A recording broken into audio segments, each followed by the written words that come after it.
Hello student, myself Dheeraj Kumar Mishra DK sir. I welcome you all at the platform of Arise Academy. तो बेटा अपना crash course का lecture में states of matter चल रहा था और पिछले लेक्चर्स में हमने grams law of the diffusion discuss किया था, है ना। कि क्रैश कोर्स में grams law of the diffusion से क्या क्वेश्चंस आएगा, किस तरीके से क्वेश्चंस पूछे जा सकते हैं, उसके बहुत सारे फार्मूले थे जो मैंने आप सभी लोगों को बताया था, ठीक है ना।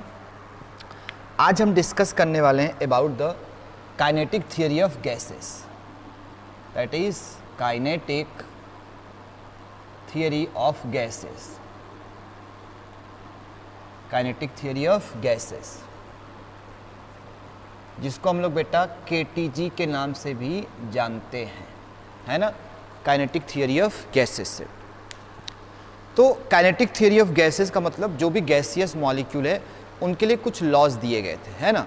उस लॉज को हम इसी के अंतर्गत पढ़ते हैं और उस लॉ को जिस थियरी से डेवलप किया जाएगा that is known as the KTG। इसका कुछ इंपॉर्टेंट पॉइंट्स है जो मैं आपको डिस्कस कर देता हूँ। जैसे अकॉर्डिंग टू द KTG, है ना, जो वॉल्यूम ऑफ गैस होगा, ठीक है ना, इज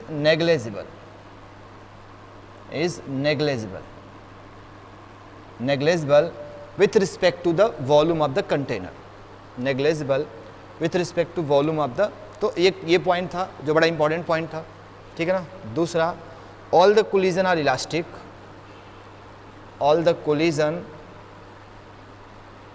are elastic, जो भी कोलिजन होगा वो सभी कैसे होंगे बेटा, इलास्टिक होंगे, ठीक है ना। थर्ड पॉइंट, यहाँ पे जो है pressure is exerted due to collision, जो भी प्रेशर कंटेनर में एग्जर्ट होता है वो ड्यू टू कोलिजन होता है बेटा, ठीक है ना। पॉइंट नंबर 4,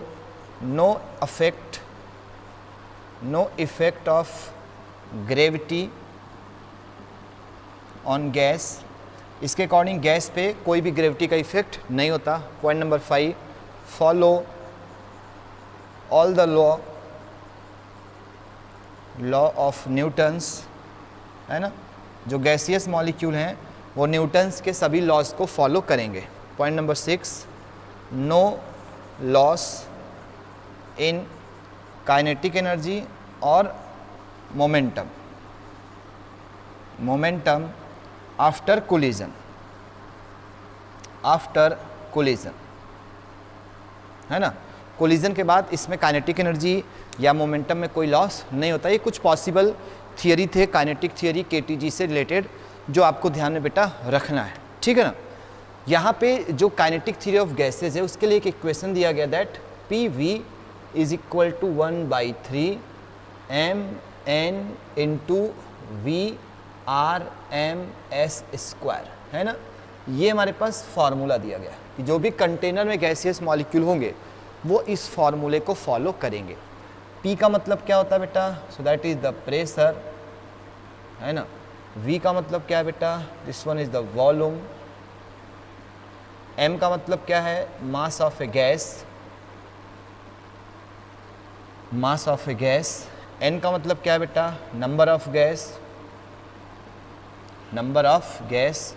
और VRMS का मतलब क्या होता है, रूट मीन स्क्वायर वेलोसिटी। इसको क्या बोलते हैं, रूट मीन स्क्वायर वेलोसिटी यहाँ पे बोला जाता है। PV is equal to 1/3 mn VRMS square, ठीक है ना। ये हमारे पास है। जो VRMS होता है दैट इज इक्वल टू, है ना बेटा, under root of V1 square plus V2 square, okay, plus dash VN square divided by N। और N का मतलब क्या होता है, number of the gaseous molecule. और V1, V2, VN ये सब अलग अलग वेलोसिटी को रिप्रेजेंट कर रहा है, ठीक है ना।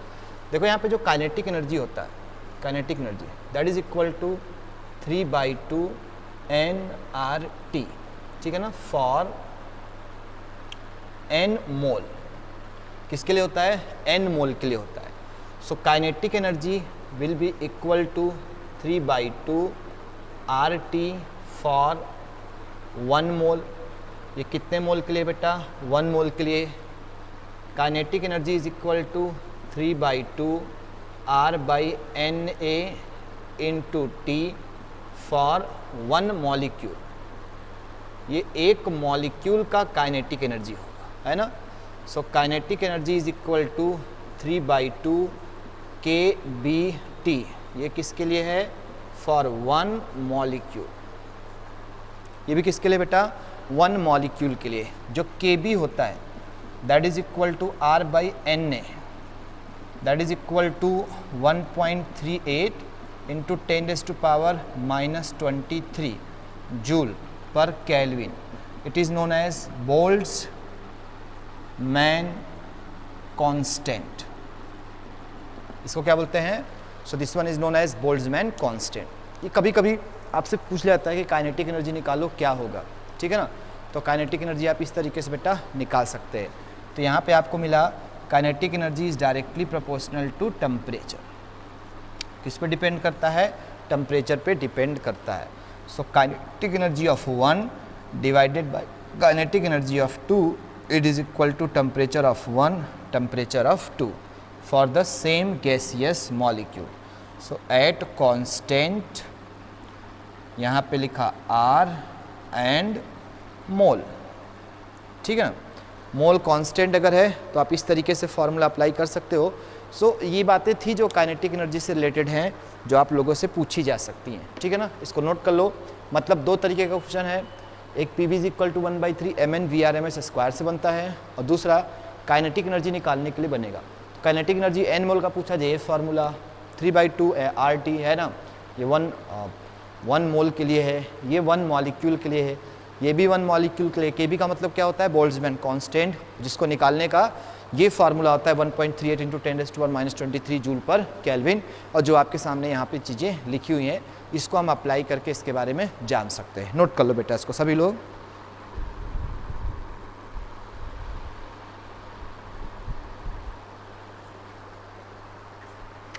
सो जो भी गैसियस मॉलिक्यूल आइडियल की तरह बिहेव करती हैं, जो भी, वो सभी काइनेटिक थियरी ऑफ गैसेस के इस रूल को फॉलो करते हैं।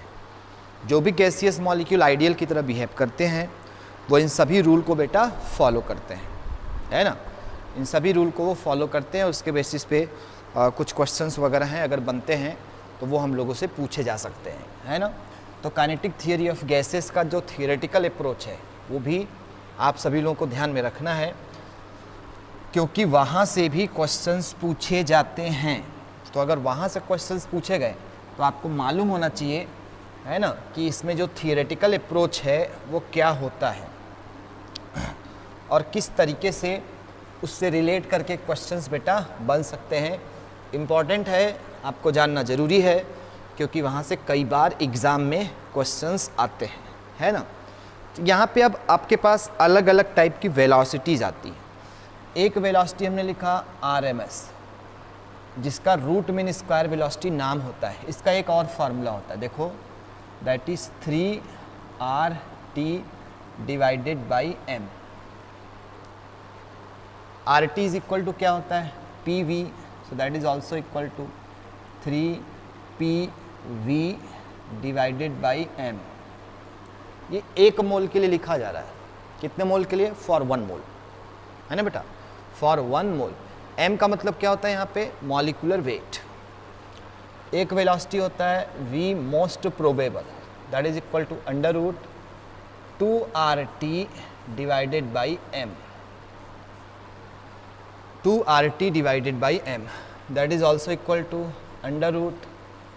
√2PV divided by m। ठीक है बेटा। एक वेलोसिटी होता है average, that is equal to √8RT divided by pi m। ठीक है, इसको हम लिख सकते हैं बेटा √8PV divided by pi m। ये सभी के सभी कितने मोल के लिए हैं? For 1 mole. कितने मोल के लिए हैं? 1 मोल।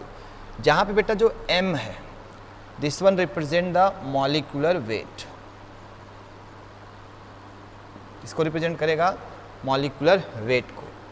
T किसको रिप्रेजेंट करेगा? टेम्परेचर। किस में होना चाहिए? केल्विन में। आर का मतलब क्या है बेटा? गैस कांस्टेंट, जिसका वैल्यू 8.314 जूल पर केल्विन पर मोल। और ये ध्यान रखना कि 1 जूल जो होगा दैट इज 10⁻7 अर्ग। अगर ऐसा पूछा जाए तो आप इस तरीके से भी कैलकुलेट करेंगे हमेशा, है ना। ये रूट मीन स्क्वायर वेलोसिटी, ये मोस्ट प्रोबेबल वेलोसिटी, और एक दिया हुआ है आपके पास एवरेज वेलोसिटी, ठीक है ना। देखो जो वी आर एम एस है that is greater than V average and that is greater than V most probable. ये decreasing order of the velocity. V R M S सबसे ज़्यादा होगा, फिर वी एवरेज होगा, फिर क्या होता है? वी मोस्ट प्रोबेबल होता है, ठीक है ना। अगर हमें इसका रेशियो लेना हो बेटा, किसका? V R M S ratio V average ratio V most probable, है ना। अगर आपसे इसका रेशियो पूछ लिया जाए तो देखो इसका रेशियो क्या हो जाएगा? ये कितना है? √3RT divided by m। ये कितना है? √8RT divided by pi m। और ये कितना है? √2RT divided by m। RTM RTM RTM cancel out, तो क्या रेशियो आएगा? √3, यहाँ पे आ गया रेशियो √8 बाई पाई, और यहाँ पे √2। ये दोनों का रेशियो है जो कभी कभी क्वेश्चन के फॉर्म में पूछा जा सकता है। अगर क्वेश्चन के फॉर्म में पूछा जाएगा तो आपको मालूम होना चाहिए कि इससे रिलेटेड क्या क्या बातें हैं जो क्वेश्चंस में बनेंगे, ठीक है ना। अब बाकी बहुत सारे क्वेश्चंस हैं यहाँ पे जो आप लोगों से पूछे जा सकते हैं। जैसे पहला देखो, third one, VRMS of 1 divided by VRMS of 2 is equal to √, ठीक है ना, T1 divided by M1 into M2 divided by T2। ऐसा हो सकता है क्वेश्चन, ठीक है ना। इसी तरीके से दूसरे के लिए भी पूछा जाएगा तो दूसरे का क्वेश्चन आप बना सकते हो। Point number 4, V average 1 divided by V average 2 it is equal to √। ये एवरेज है ना, तो यहाँ पे भी देखो सेम आएगा T बाई M, तो यहाँ पे हो जाएगा T1 by M1 into M2 by T2, है ना बेटा। आप इस तरीके से फॉर्मूले कैलकुलेट कर सकते हो। ऐसे ही वी मोस्ट प्रोबेबल का भी निकाल सकते हो सभी लोग, इसमें कोई दिक्कत नहीं। यहाँ पे एक ग्राफिकल अप्रोच है जो आप सभी लोगों को ध्यान रखना। कैसा? देखो ये हमारे पास दिया गया dn डिवाइडेड बाई n, ठीक है ना, और ये हमारे पास है प्रोग्रेस ऑफ कोलिजन, ठीक है ना, प्रोग्रेस ऑफ रिएक्शन है कोलिजन। तो हमारे पास कुछ ऐसा एक ग्राफिकल अप्रोच ऑब्जर्व होता है बेटा। यहाँ पे देखो एक हमारे पास ये वेलोसिटी है, एक ये वेलोसिटी है और एक ये वेलोसिटी है। 3 अलग अलग वेलोसिटी का हमारे पास जोन है, ठीक है ना। है क्या ये? यहाँ पे देखो जो हमारे पास ये फर्स्ट वन है, ठीक है ना, इसको बोला जाता है this one is the V most probable. जो सेकेंड है बेटा इसको बोला जाता है वी एवरेज, और जो थर्ड है बेटा इसको बोला जाता है root mean square velocity at a constant temperature T। dn by n का मतलब क्या होता है? So this one is the fraction of molecule possess fraction of the molecule possess different velocity fraction of the molecule possess different velocity। so मैं यहाँ पे लिख सकता हूँ maximum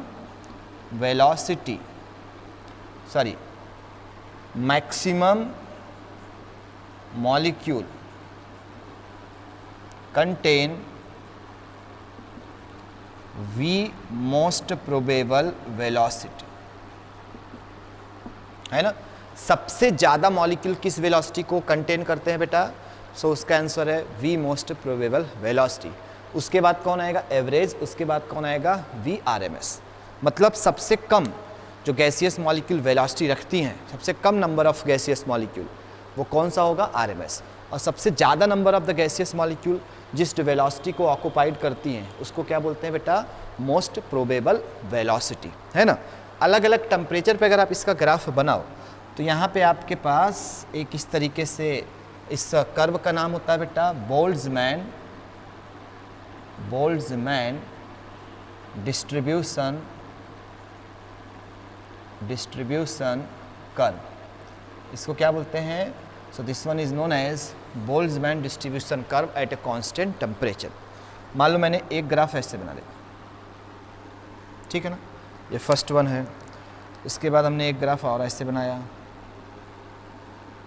ठीक है।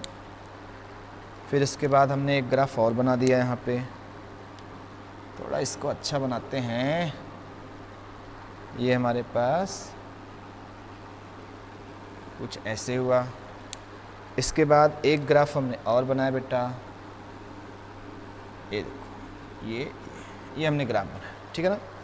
ये ग्राफ जो है एट टेम्परेचर T1 है, ये T2 है, और एक क्या है? T3। ये क्या है? So this one is the dN/n and this one is the reaction progress. ये रिएक्शन हमारे पास प्रोग्रेस है। तो आप ध्यान रखो यहाँ पे कि जितना ज़्यादा आप टेम्परेचर बढ़ाओगे ग्राफ उतना ही फ्लैटर्ड होता हुआ चला जाएगा, है ना। फ्लैटर्ड का मतलब जो पीक्स होंगे उतना ही कम होते हुए चले जाएंगे टेम्परेचर आप जितना ज़्यादा बढ़ाओगे, है ना।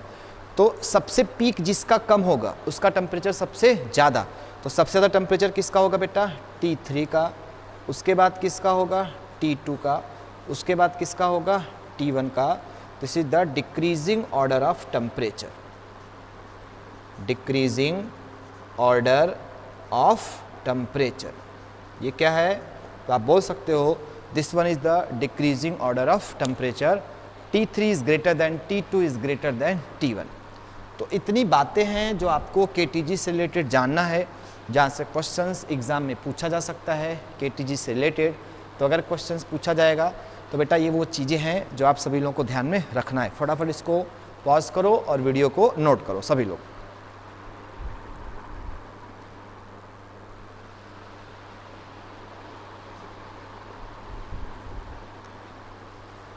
है ना। तो इस पे न्यूमेरिकल्स भी बनते हैं बेटा, यहाँ से न्यूमेरिकल्स, बहुत सारे न्यूमेरिकल्स बनते हैं। बाकी ये कुछ थियोरेटिकल अप्रोच हैं जो बोल्ट्जमैन डिस्ट्रीब्यूशन कर्व से रिलेटेड है। तो यहाँ से पूछा जा सकता है ग्राफ देख के कि बताओ फर्स्ट सेकेंड थर्ड कौन सा मोस्ट प्रोबेबल होगा, कौन सा एवरेज होगा, और कौन सा आपके पास रूट मीन स्क्वायर वेलोसिटी होगा। T1 T2 T3 जो दिया गया है इसमें आपसे पूछा जाएगा किसका टेम्परेचर ज़्यादा होगा, किसका टेम्परेचर कम होगा, है ना। बाकी ये फार्मूले आपके पास दिए गए हैं, फार्मूले पूछे जा सकते हैं, फार्मूले पे क्वेश्चंस भी बनेंगे, है ना। इस किस तरीके से क्वेश्चंस बनेंगे देखो मैंने कुछ दिखाया हुआ है कि रेशियो के फॉर्म में पूछा जाएगा, इन दोनों को इक्वल कर दिया जाए या आपके पास किसी दो को इक्वल कर दिया जाए तो उसके क्वेश्चंस बन सकते हैं। मतलब बहुत सारे वैरायटी ऑफ द क्वेश्चंस हैं जो इसके पॉसिबल होते हैं और जो इसके क्वेश्चंस बनते हैं। आप सभी लोगों को ध्यान में रखना है कि अगर इसके क्वेश्चंस बनेंगे तो आप सभी लोगों को प्रैक्टिस होना चाहिए। संडे के एग्ज़ाम में मतलब जो भी आपका टेस्ट का एग्ज़ाम होने वाला है उसमें तो क्वेश्चंस इसके आएंगे ही आएंगे। अच्छा, ये टॉपिक अभी लेटेस्ट में आपके रेगुलर बैच में भी चल रहा है, तो वहाँ पे मैंने बहुत डिटेल में सारी चीज़ों को पढ़ाया हुआ है, बताया हुआ है। आप चाहो तो वहाँ से भी देख सकते हो, है ना, कि कैसे क्वेश्चंस पूछे गए हैं और किस तरीके से उन क्वेश्चंस का मैंने डिस्कशन बेटा किया हुआ है। ओके, तो आप वहाँ से चेक कर सकते हो। चलो, अब हमारे पास इसके बाद आता है that is real gas. Real gas, real gas किसको बोलते हैं? रियल गैस उसको बोलते हैं जो सारी थियोरी ऑफ KTG को फॉलो नहीं करता, है ना। तो मैं लिख सकता हूँ gaseous molecule, gaseous molecule which does not follow all the theory of KTG, all the theory of KTG, ऐसा गैसियस मॉलिक्यूल जो रियल गैस केटीजी के सारे थियरी को फॉलो नहीं करता, उसको हम क्या बोलते हैं, रियल गैस। और जो उसको फॉलो करता है उसको क्या बोलते हैं, आइडियल गैस। तो आइडियल गैस आप एक क्वेश्चन आपने लिखा था, मतलब केटीजी के थियरी जो फॉलो करेगा उसको क्या बोलेंगे हम, तो आप बोलोगे सर उसको हम बोलेंगे आइडियल गैस, और जो उसको फॉलो नहीं करेगा उसको हम क्या बोलेंगे बेटा, so that is known as real gas, उसको रियल गैस बोलते हैं। ठीक है ना। तो यहाँ पे दो चीज़ों पे विवाद है ना। सो मैं यहाँ पे लिख रहा हूँ real gas not follow point number 1 volume related term, volume related concept, and second one is pressure related concept, pressure related concept। तो जो रियल गैस होता है वो बेटा वॉल्यूम रिलेटेड कंसेप्ट को फॉलो नहीं करता और प्रेशर रिलेटेड कंसेप्ट को फॉलो नहीं करता। It means that volume of the real gas है ना, that is greater then volume of the ideal, volume of the real gas will be less than volume of the ideal। Real gas का volume क्या होता है बेटा, कम होता है, point number 1। दूसरा, pressure of the real gas that is greater then pressure of the ideal gas. ठीक है ना, ये ध्यान में हमारे पास रखना है, ये हमारे पास ध्यान में रखना है ना। ये दो चीज़ें हैं, दो करेक्शंस हैं जो हमें रियल गैस के लिए करना। तो अगर आइडियल गैस इक्वेशन लिखना हो, आइडियल गैस इक्वेशन आपको लिखना हो, है ना, तो आइडियल गैस इक्वेशन क्या होता है, that pressure of the ideal into volume of the ideal is equal to nRT। ये कौन सा इक्वेशन है, ये आइडियल इक्वेशन है। कौन सा बेटा, आइडियल इक्वेशन। ठीक है ना, ये हमारे पास है आइडियल गैस का इक्वेशन। लेकिन अगर हमें रियल गैस का इक्वेशन लिखना हो तो ये रियल गैस का इक्वेशन नहीं होता है ना। तो रियल गैस का इक्वेशन अगर आप लिखोगे तो जाएगा pressure of the real into volume of the real will be equal to nRT। ये इसके इक्वल होगा। ये पॉइंट हमें ध्यान में रखना है ना। This one is for ideal and this one is for real. एक आइडियल के लिए और दूसरा क्या है, रियल। तो रियल गैस का एक्सप्रेशन आइडियल गैस के टर्म में कैसे लिखा जाएगा, ये चीज़ हम सभी लोगों को देखना है ना। तो इसके लिए यहाँ पे कुछ करेक्शंस आते हैं, जिसमें पहला करेक्शन है that is known as volume correction. क्या है बेटा, वॉल्यूम करेक्शन। एक टर्म हमारे पास इसमें आता है जिसको हम क्या बोलते हैं, वॉल्यूम करेक्शन। ये वॉल्यूम करेक्शन में होता क्या है ना।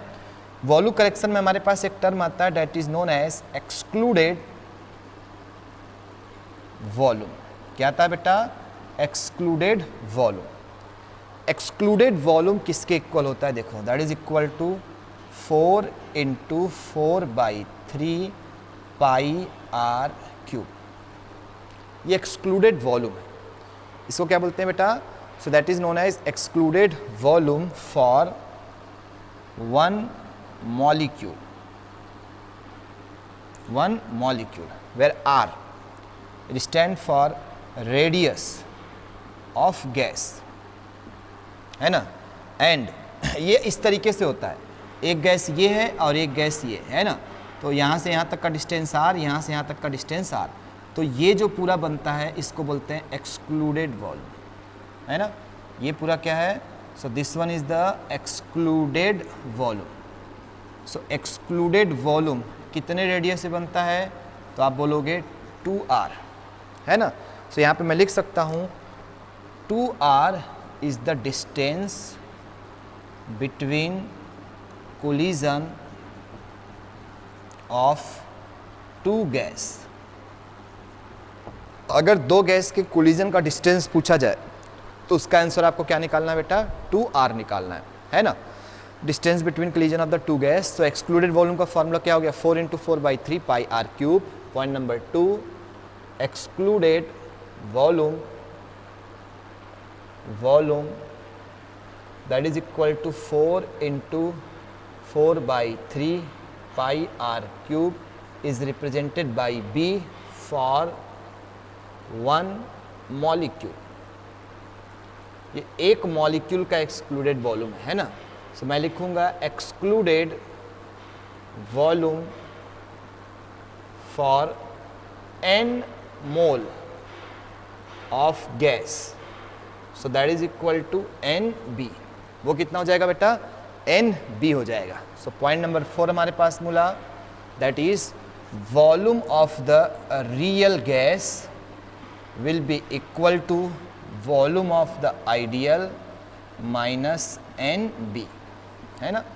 ये हमारे पास हुआ करेक्शन फैक्टर। ये क्या हुआ, करेक्शन फैक्टर, जहाँ पे B is depend on surface area. जिसका सरफेस एरिया ज़्यादा होगा, जिसका वॉल्यूम ज़्यादा होगा, उसका B क्या होगा, ज़्यादा होगा। For an example B of SO2 will be greater then B of H2, क्योंकि इसका सरफेस एरिया क्या है बेटा, ज़्यादा है ना। B of CH4 will be greater then B of, मैं लिख सकता हूँ हीलियम। जिसका सरफेस एरिया ज़्यादा होगा उसका B ज़्यादा होगा।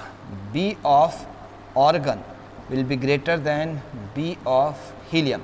तो अगर कभी भी आपको B निकालना हो, जो कि एक्सक्लूडेड वॉल्यूम के नाम से जाना जाता है, ठीक है ना, तो उसमें कंपेयर भी आप कर सकते हो किसका B ज़्यादा होगा, किसका B कम। जिसका लार्ज सरफेस एरिया होगा उसका वॉल्यूम क्या होगा, ज़्यादा, और उसके लिए B जो एक कांस्टेंट टर्म होता है वो हमारे पास क्या हो जाएगा बेटा, ज़्यादा हो जाएगा। तो रियल गैस का वॉल्यूम हमने निकाल लिया, that is volume of the ideal minus volume NB। देखो रियल गैस का वॉल्यूम क्या होता है, कम होता है, तो आइडियल में से हमने कुछ माइनस कर दिया, है ना। तो वो किसका वॉल्यूम हो गया, that is the volume of the real gas. Note करो बेटा इस पॉइंट को सभी लोग फटाफट पहले।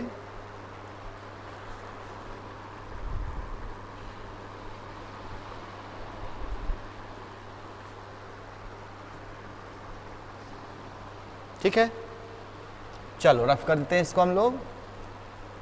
इतनी बातें हमारे पास आ गया कि भाई ये वॉल्यूम करेक्शन फैक्टर क्या होता है, ठीक है ना।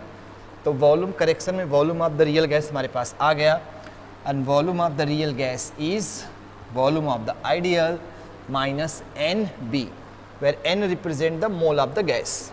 किसको रिप्रेजेंट करेगा, तो आप बोल सकते हो N represent the mole of the gas. Now next one is the pressure. Okay बेटा, सो हमारे पास नेक्स्ट टर्म है, that is the pressure correction. Pressure correction, तो प्रेशर क्या होता है, कम होता है। क्यों, because pressure is inversely proportional to N square divided by V square. So pressure is equal to AN square divided by V square. इतनी pressure है जो छोड़ देते हैं हम लोग रियल गैस के लिए, है ना। ये में ध्यान में रखना है। जहाँ पे A जो है that is the van der Waals constant. इसको क्या बोलते हैं, वंडर वॉल कांस्टेंट। A को बोलते हैं बेटा फोर्स ऑफ अट्रैक्शन। A क्या होता है, this one is the force of attraction, ध्यान रखना। फॉर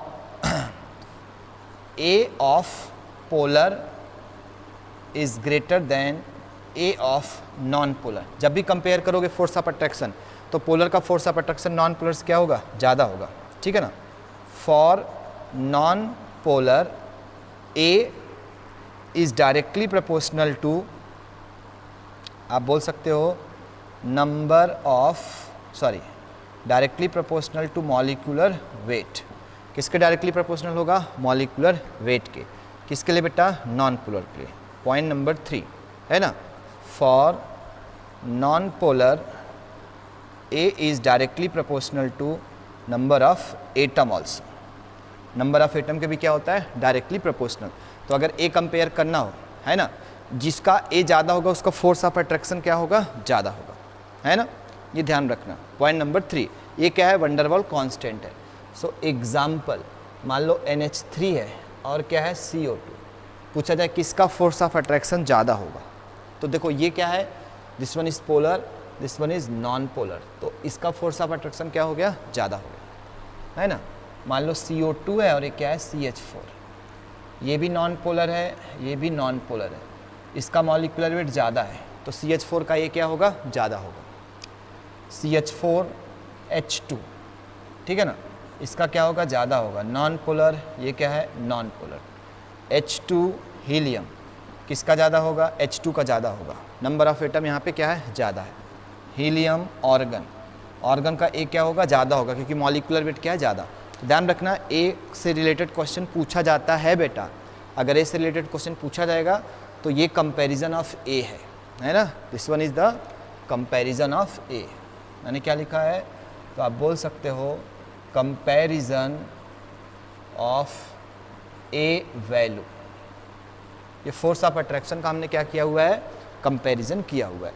तो एक्चुअली में pressure of the real gas कितना होगा, सो हमें मिला pressure of the real gas is equal to pressure of the ideal plus AN² divided by V²। तो बेटा हम लोगों ने दो करेक्शन कर लिया, कौन कौन सा, एक तो करेक्शन प्रेशर में भी कर लिया और एक करेक्शन हमने वॉल्यूम में भी कर लिया। So what is the equation of real gas, जिसको हम लोग वंडर वॉल इक्वेशन के नाम से भी जानते हैं, वंडर वॉल इक्वेशन, इसी का नाम क्या होता है बेटा, so that is also known as van der Waals equation. इसको रिप्रेजेंट करेगा pressure of the ideal plus AN² divided by V² into volume of the ideal minus NB that is equal to nRT। ये है हमारे पास equation, जहाँ पे N क्या होता है बेटा, मोल है ना, V क्या होता है, volume of container, volume of container, A and B are the van der Waals constant. एक वॉल्यूम को रिलेट करता है बेटा और दूसरा प्रेशर को रिलेट करता है। ये दोनों चीज़ें आपके सामने हैं, नोट करो इसको सभी लोग फटाफट।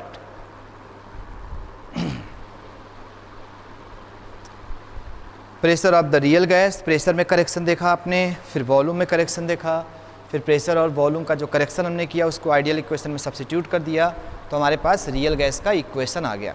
रियल गैस में दो टर्म आते हैं, एक ए और बी। ए का मतलब फोर्स ऑफ अट्रैक्शन और बी का मतलब होता है वॉल्यूम। तो कभी भी अगर इसका क्वेश्चंस पूछा जाए तो ध्यान रखना है ना कि इसमें ए और बी का ऑर्डर कभी कभी पूछा जाता है कि ए के लिए किसका वैल्यू ज़्यादा होगा, बी के लिए किसका वैल्यू। ए का मतलब फोर्स ऑफ अट्रैक्शन होता है और बी का मतलब होता है वॉल्यूम, मतलब A is related with the pressure and B is related with the volume. इतनी बातें तो हमें समझ में आ ही गई हैं और इससे रिलेटेड अगर कुछ पूछा जाएगा तो हम बता सकते हैं बेटा, ठीक है ना। देखो यहाँ पे हमने लिखा AN² डिवाइडेड बाई V², इसका यूनिट क्या होगा बेटा, एटमॉस्फेयर। भाई प्रेशर का यूनिट ये होगा, तो अगर ए का यूनिट पूछा जाएगा है ना, so that is equal to atmosphere litre square per mole. ये किसका यूनिट है बेटा, सो यूनिट ऑफ ए है ना। सिमिलरली बी के लिए हमने क्या लिखा है, तो ये है NB is equal two litre, volume है, वॉल्यूम का यूनिट क्या होगा, लीटर, तो B इज इक्वल टू क्या होगा, लीटर पर मोल है ना।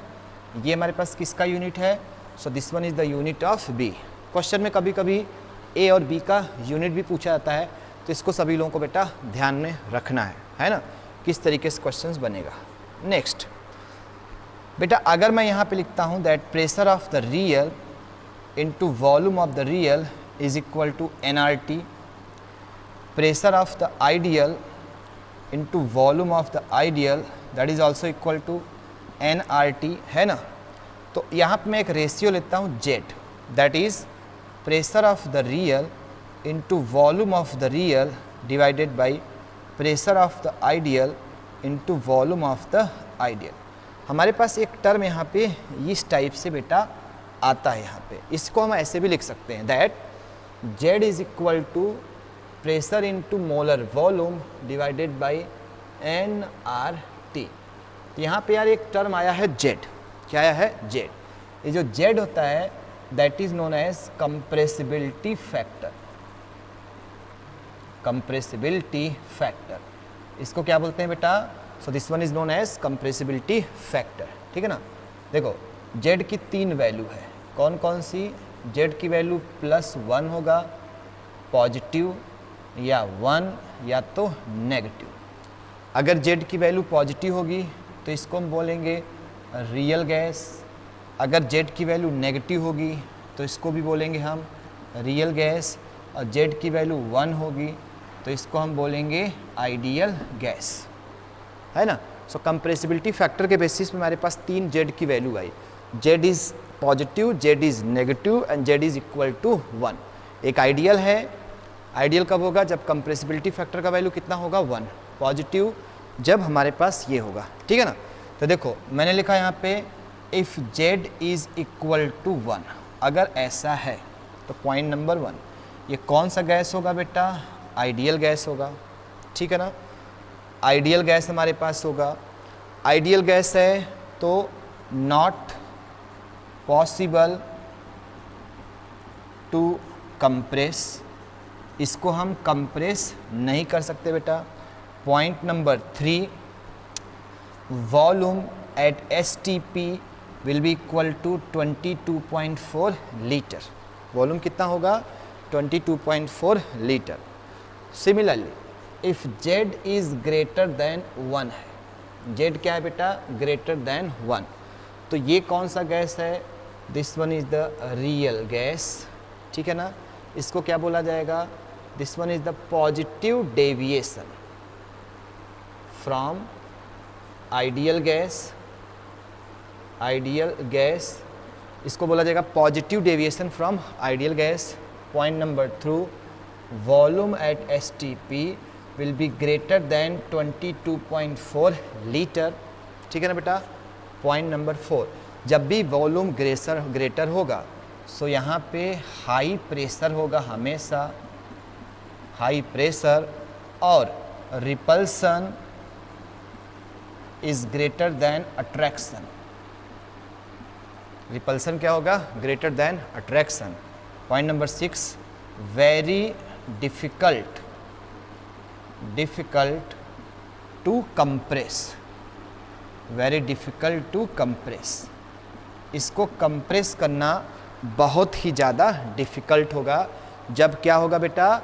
जेड ग्रेटर देन 1 होगा, ठीक है ना। एक जेड इज इक्वल टू 1 के लिए मैंने बातें लिखा, एक जेड लेस देन 1 के लिए होगा, और एक जेड ग्रेटर देन 1 के लिए होगा। सो नेक्स्ट हमारे पास है if Z is less than 1, तो क्या क्या बातें ध्यान रखना? पहला, ये क्या होगा? Real gas. दूसरा, कौन सा deviation? Negative deviation from ideal, ideals क्या होगा? Negative. Point number 3, volume at STP will be less than 22.4 litre, ठीक है ना बेटा। पॉइंट नंबर 4, हाई प्रेशर की जगह लो प्रेशर होगा यहाँ पे, ठीक है ना। Point number 5, attraction force will be greater than repulsion, attraction यहाँ पे रिपल्सन से क्या होगा बेटा? ज़्यादा होगा। Point number 6, very difficult to compress, तो यहाँ पे easy to compress, easy to compress, ये आसानी के साथ कंप्रेस्ड हो सकता है। देखो ये पॉइंट्स और ये पॉइंट्स, ये कंप्रेसिबिलिटी फैक्टर जेड से रिलेटेड होता है। जेड की न्यूमेरिकल वैल्यू निकालने का एक फार्मूला है, Z is equal to PVM divided by NRT। बेटा ये पॉइंट आप सभी लोगों को ध्यान में रखना है जब भी इससे रिलेटेड क्वेश्चन पूछा जाएगा तो, है ना। ये आपके पास कुछ बातें हैं जो आपको ध्यान में रखना है, इसको नोट करो फटाफट सभी लोग कि compressibility factor Z is equal to 1, Z less than 1, अगर इन सबसे बातें पूछा जाएगा तो हम किस तरीके से इसको अटेंड कर सकते हैं, ठीक है। तो ये हमारे पास कंप्रेसिबिलिटी फैक्टर से बातें था। न्यूमेरिकल जब भी जेड का पूछा जाएगा यहाँ से पूछा जाएगा, Z is equal to PVM divided by NRT से। तो न्यूमेरिकल्स पूछा जाए तो यहाँ से पूछा जाएगा, इसको आप कैलकुलेट कर सकते हो बेटा सभी लोग, है ना। उसके बेसिस पे कोई क्वेश्चंस पूछा जाए तो आप क्वेश्चन भी अटेंड करके बना सकते हो कि क्या वैल्यू आने वाला है क्वेश्चन का। तो मैंने लिखा अभी कि that z is equal to p real into v real divided by p ideal into v ideal, ठीक है ना। ये हमारे पास एक टर्म यहाँ पे आया हुआ बेटा।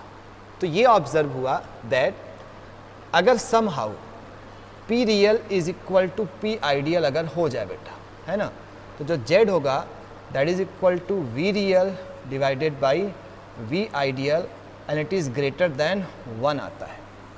This one is the greater than 1। तो इसका ग्राफिकल अप्रोच देखो कैसा होता है।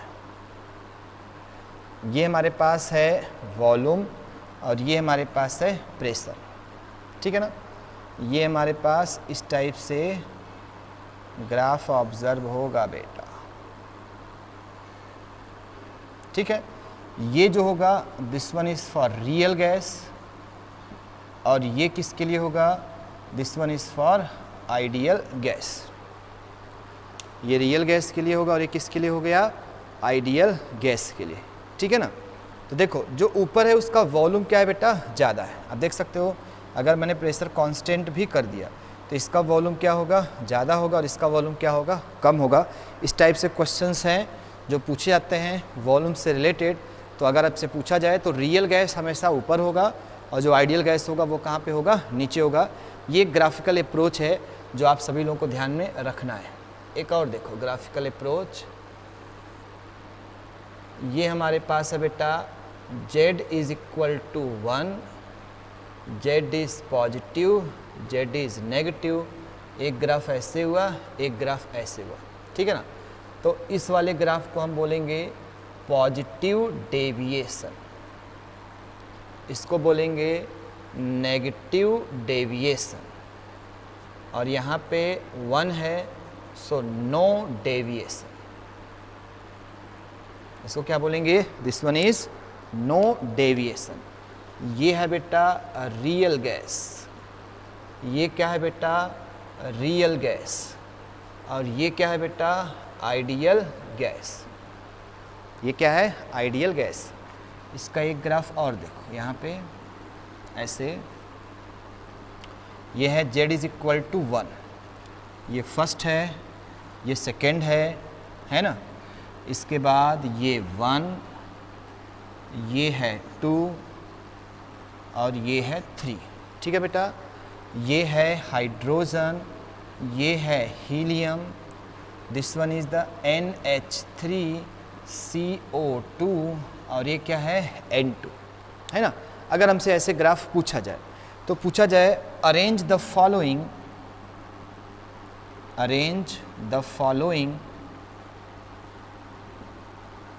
in decreasing order of compressibility, decreasing order of compressibility, ये क्वेश्चन है ना। कंप्रेसिबिलिटी के ऑर्डर पे हमें अरेंज करना है बेटा। ध्यान रखना सभी लोग, सबसे पहला that compressibility is inversely proportional to Z value. जिसका जेड का वैल्यू जितना कम होगा, है ना, उसका कंप्रेसिबिलिटी उतना ही क्या होगा हमारे पास, ज़्यादा, है ना। तो जेड का सबसे कम वैल्यू किसका है, इसके लिए, ये किसका है, NH3 का। तो सबसे ज़्यादा कंप्रेसिबिलिटी किसका होगा, NH3 का। उसके बाद ये किसका है बेटा, so this one is CO2, इसके बाद CO2 का होगा। उसके बाद किसका है बेटा, N2 का होगा। उसके बाद He का, उसके बाद H2 का। ये क्या है, this one is the decreasing order of compressibility. तो ये है decreasing order of compressibility, decreasing order of compressibility. उसका कंप्रेसिबिलिटी वेक्टर उतना ही ज़्यादा होगा, है ना। एक पॉइंट और, that compressibility is directly proportional to A. A का वैल्यू जितना ज़्यादा होगा उसका कंप्रेसिबिलिटी उतना ही क्या होगा, ज़्यादा। क्योंकि ए का मतलब क्या है बेटा, फोर्स ऑफ अट्रैक्शन, और जिसमें फोर्स ज़्यादा होगा उसको कंप्रेस करना क्या होगा, आसान होगा। तो हम ये भी देख सकते हैं कि कौन सा आसानी से कंप्रेस हो सकता है। वहाँ से ये बातें हैं जो आपको ध्यान में रखना है, इसको नोट करते जाइए सभी लोग, है ना। क्वेश्चंस पूछा जाए तो इस तरीके का क्वेश्चंस है जो इसमें रिलेट करके आपसे पूछा जा सकता है। और कौन सा क्वेश्चन देखो इस टाइप से, मान लो हमारे पास ये है z इज इक्वल टू 1, ठीक है।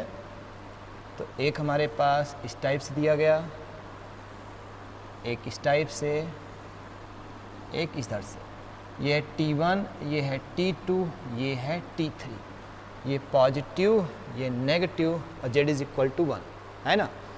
पूछा जाएगा अरेंज द फॉलोइंग,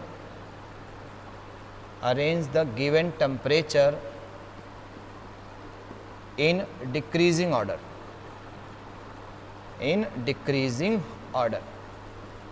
टेम्परेचर को डिक्रीजिंग ऑर्डर में बोला गया। ध्यान रखना बेटा, ये आइडियल है, तो जो टेम्परेचर आइडियल के पास होगा, है ना, जो टेम्परेचर आइडियल के पास होगा उसका वैल्यू क्या होगा, ज़्यादा। तो सबसे बड़ा टेम्परेचर कौन होगा, T1, उसके बाद कौन हुआ, T2, और उसके बाद क्या हुआ, T3, है ना। सो this one is the decreasing order of temperature. ये क्या है, डिक्रीजिंग ऑर्डर ऑफ टेम्परेचर, मतलब टेम्परेचर जितना ज़्यादा होगा उसका आइडियल में कन्वर्ट होने का चांस उतना ही ज़्यादा है। सो मैं यहाँ पे लिख सकता हूँ एक important point, that condition when real gas is converted into ideal gas. वो सो कौन सा कंडीशन है जब रियल गैस किस में कन्वर्ट होगा, आइडियल में। पहला बेटा हाई टेम्परेचर, टेम्परेचर कैसा होना चाहिए, हाई। दूसरा है लो प्रेशर। तो जब हाई टेम्परेचर और लो प्रेशर आप रखोगे तो उस केस में जो हमारे पास रियल गैस होती हैं वो किस में कन्वर्ट हो जाती हैं, तो आप बोल सकते हो that is converted into ideal gas, है ना। तो जब भी आप टेम्परेचर ज़्यादा रखोगे तो उस केस में रियल गैस आइडियल गैस में कन्वर्ट हो सकती हैं बेटा, है ना। ये पॉइंट है जो आप सभी लोगों को ध्यान में रखना है। So let us see the equation eight low pressure, है ना। Wonder Waals equation eight low pressure, low pressure पे वंडर वॉल इक्वेशन क्या होगा जब भी प्रेशर लो होगा बेटा, है ना। तो देखना V minus N B will be similar to V, किसके इक्वल होगा, V के इक्वल होगा। तो इक्वेशन बनेगा, लो प्रेशर है, P plus AN square divided by V square into V is equal to NRT, ठीक है ना। V से मल्टीप्लाई करो, ये PV हुआ, plus AN square divided by V is equal to NRT। तो मैं इसको लिख सकता हूँ PV is equal to NRT minus AN square divided by V। Divide the whole equation by NRT। So this one is the NRT, this one is the NRT, this one is the NRT। तो ये हुआ बेटा Z is equal to 1 minus, है ना, AN divided by VRT। ये हमारे पास equation बनेगा फॉर N मोल, है ना। And Z is equal to 1 minus A by VRT, ये भी बन सकता है फॉर 1 मोल। ये किसके लिए है, 1 मोल के लिए। तो जब लो प्रेशर होगा तो Z क्या होगा, लेस देन 1।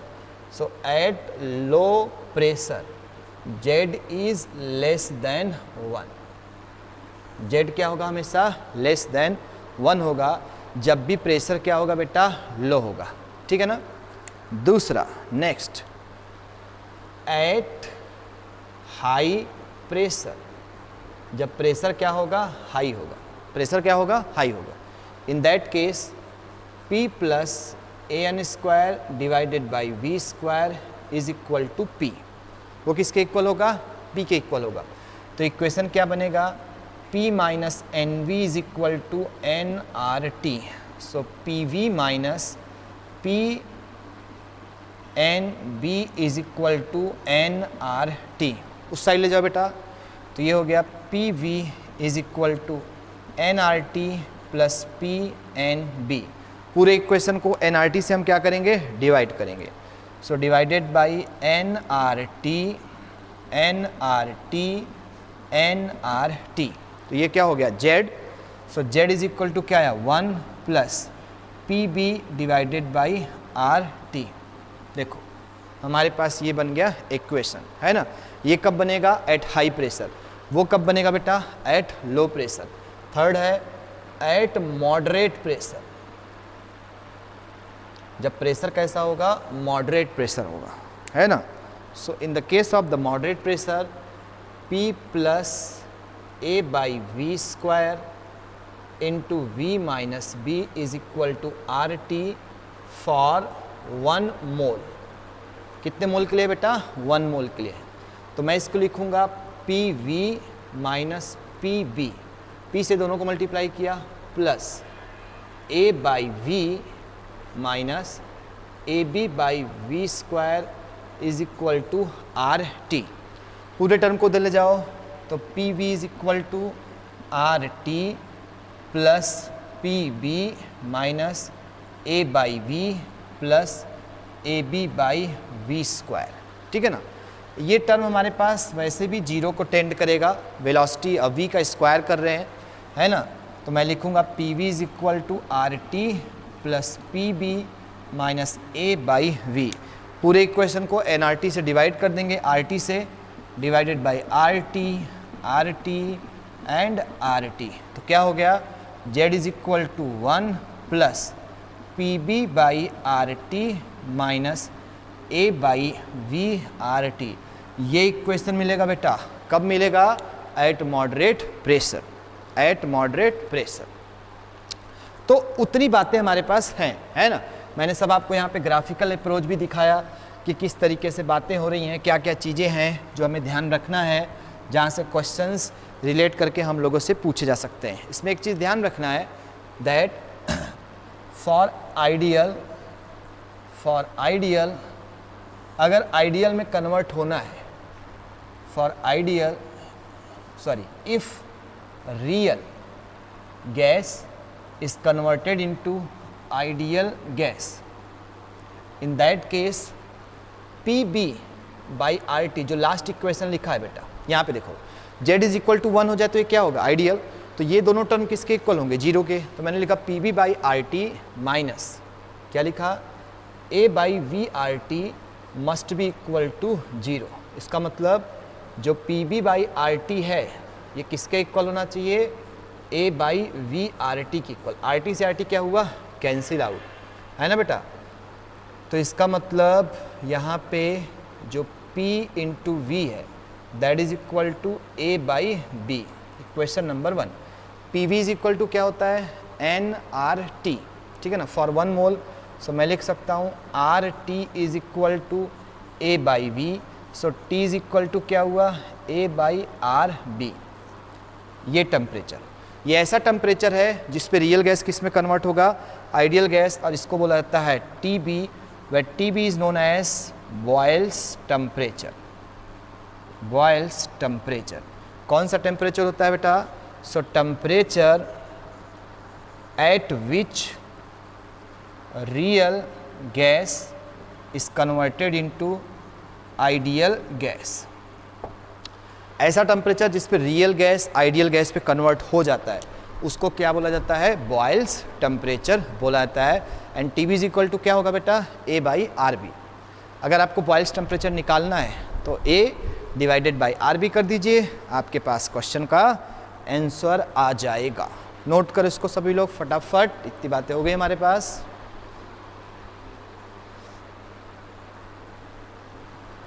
वेरी गुड, बहुत अच्छे पॉइंट्स क्लियर हो रहे हैं सब फटाफट, है ना।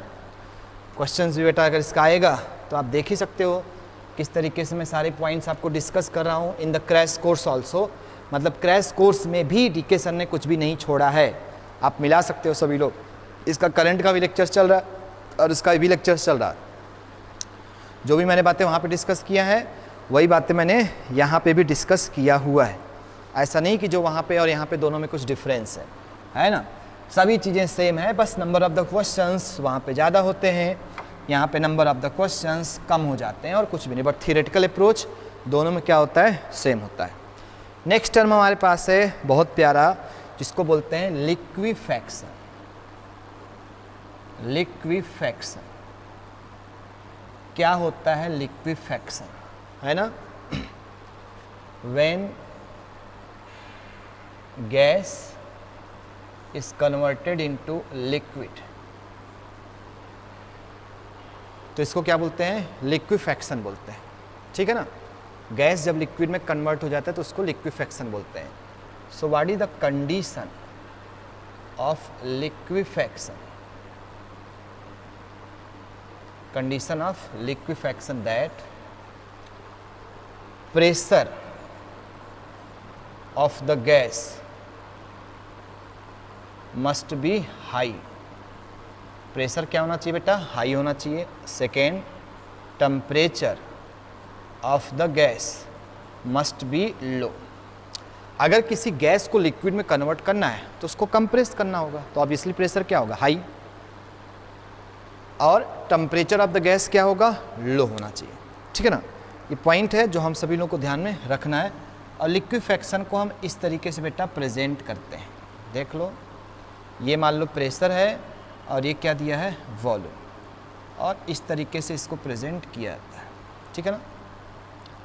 तो ये मेरे पास एक इस तरीके से ग्राफ है और एक ग्राफ मेरे पास ऐसा है, ये है, ठीक है ना। तो ये है A B C and D, और ये हमारे पास जो टेम्परेचर है दिस वन, ठीक है ना, इसको हम बोलते हैं टी सी, और इस पे जो वॉल्यूम होगा इसको बोलेंगे वी सी, और इस पे जो प्रेशर आएगा इसको क्या बोलेंगे, पी सी। पहले देख लो इसका मतलब क्या है। जो ए बी है बेटा, इट रिप्रेजेंट द गैस, ये गैस को रिप्रेजेंट करेगा। जो बी और सी वाला लाइन है, बी और सी, ये गैस प्लस लिक्विड दोनों को रिप्रेजेंट करेगा। और जो सी और डी है, it is only representing the liquid. T C का मतलब है critical temperature, critical temperature. Critical temperature क्या होता है, temperature beyond which gas can not liquefy, can not liquefy, इसको क्या बोलेंगे, टी सी। उसके बाद है पी सी, पी सी का मतलब है क्रिटिकल प्रेशर, क्रिटिकल प्रेशर। यह बेटा pressure at critical temperature, critical temperature पर जो प्रेशर होगा, है ना। वी सी का मतलब है critical volume, critical volume, volume at P C and T C is known as, ये हमारे पास होता है बेटा। तो ये जो टी सी होता है ना, क्रिटिकल टेम्परेचर, इसको निकालने का देखो फॉर्मूला क्या होता है हमारे पास, ठीक है ना। So that is equal to 8A/27BR। जो पी सी हमारे पास होता है that is equal to A/27B²। जो वी सी हमारे पास होता है that is equal to 3B। तो अगर क्रिटिकल वॉल्यूम निकालना है ये फार्मूला, क्रिटिकल प्रेशर निकालना है ये फार्मूला, क्रिटिकल टेम्परेचर निकालना है तो ये फार्मूला आप अप्लाई कर सकते हैं। And P C V C is equal to 3/8RTC। ये भी इक्वेशन होता है जब आप क्रिटिकल प्रेशर के लिए अप्लाइड करते हो। तो ये कुछ चीज़ें हैं बेटा जो आप सभी लोगों को ध्यान रखना है, जो क्वेश्चन से रिलेटेड होता है, जो पूछा जा सकता है, ठीक है ना। तो यार इतनी बातें जो है रिलेटेड है, किससे रिलेटेड है अगर पूछा जाए तो आप बोल सकते हो these all are related with the liquefaction of the gaseous molecule. अगर गैसियस मॉलिक्यूल को लिक्विड में कन्वर्ट करना है ना, तो ये टीसी वाले टर्म आपको ध्यान में रखना है, टीसी, पीसी, वीसी। कभी कभी देखो ये भी पूछा जाता है, क्या टी आर क्या होता है, that is equal to P divided by P C, है ना। और ये जो टी आर है that is known as reduced temperature. क्या बोलते हैं, reduced temperature, sorry, T and this one is the T C. वैसे ही आपसे पी सी पूछा जाएगा, sorry P R, so that is equal to P divided by P C. This one is the reduced pressure. इसको क्या बोला जाता है? तो यह है बेटा reduced pressure. V R that is equal to V divided by V C. इसको क्या बोला जाएगा? Reduced volume. ये सब कुछ छोटे छोटे क्वेश्चंस हैं जो एग्ज़ाम के फॉर्म में पूछे जाते हैं. तो आप सभी लोगों को आइडिया है कि स्टेट्स ऑफ मैटर में दो पोर्शन होते हैं, एक आइडियल होता है और एक क्या होता है? Non ideal. और दोनों से रिलेट करके रियल और आइडियल से क्वेश्चंस हमसे पूछे जाते हैं. तो आई होप ये 2 लेक्चर्स मैंने वो सारी चीज़ें आपको कवर करा के दी हैं जहाँ से प्रीवियस जेई और प्रीवियस नीट में क्वेश्चंस बेटा आते हैं. घर पे बैठे रहो और ध्यान से अच्छे से आप सभी लोग बिल्कुल मेहनत से पढ़ाई करते रहो. सो आज के लिए बस इतना ही. Thank you.